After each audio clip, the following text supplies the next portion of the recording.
YS Rajasekhara Reddy కుమార్తె YSRTP అధ్యక్షురాలు YS Sharmila brother Anil దంపతుల కుమారుడు రాజారెడ్డి, అలాగే కుమార్తె అంజలి, వైఎస్ షర్మిల ఇంట్లో త్వరలో పెళ్లి బాజాలు మోగనున్నాయని, కాబోయే కోడలు బ్యాక్గ్రౌండ్ గురించి సోషల్ మీడియాలో జోరుగా ప్రచారం జరుగుతోంది.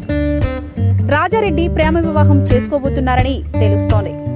చట్నీస్ హోటల్ అధినేత అట్లూరి ప్రసాద్, మనవరాలు అట్లూరి ప్రియా, బ్రదర్ అనిల్ స్నేహితుడు అట్లూరి శ్రీనివాస్ మాధవి దంపతుల కుమార్తె అట్లూరి ప్రియా అయితే, అట్లూరి శ్రీనివాస్ బ్రదర్ అనిల్ కు సంబంధించిన అన్ని వ్యాపారాలు లావాదేవీలను శ్రీనివాస్ చూసుకుంటున్నారు. ప్రస్తుతం అట్లూరి ప్రియా ఫ్యామిలీ అమెరికాలో సెటిల్ అయ్యారని తెలుస్తోంది. వీరికి అమెరికాలో పౌరసత్వం కూడా ఉంది.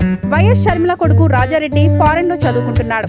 ఆ సమయంలో అట్లూరి ప్రియా అనే అమ్మాయితో పరిచయం ఏర్పడింది. అయితే వీరిద్దరూ చర్చ్ మేట్స్ గా ఉండేవారని, 4 ఏళ్లుగా వీరి ప్రేమ కొనసాగుతుందని తెలుస్తోంది.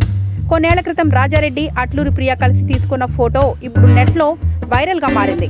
దానితో వారిద్దరూ వివాహం చేసుకోబోతున్నారంటూ వార్తలు వస్తున్నాయి. ఇదిలా ఉండగా విజయమ్మ అలాగే ప్రియా కలిసి ఉన్న ఫోటో కూడా బయటకు రావడంతో ఈ పెళ్లి వార్త మరింత బలపడింది.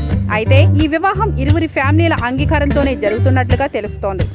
ప్రియాకు విజయమ్మ చీర, బంగారు గాజులు పెట్టినట్లు తెలుస్తోంది. దీనితో ఈ వివాహం ఇరు ఫ్యామిలీల అంగీకారంతోనే జరుగుతుందని భావిస్తున్నారు. అయితే ఈ విషయం గురించి అధికారికంగా ప్రకటన చేసిన తర్వాతే పూర్తి వివరాలు తెలుస్తాయి.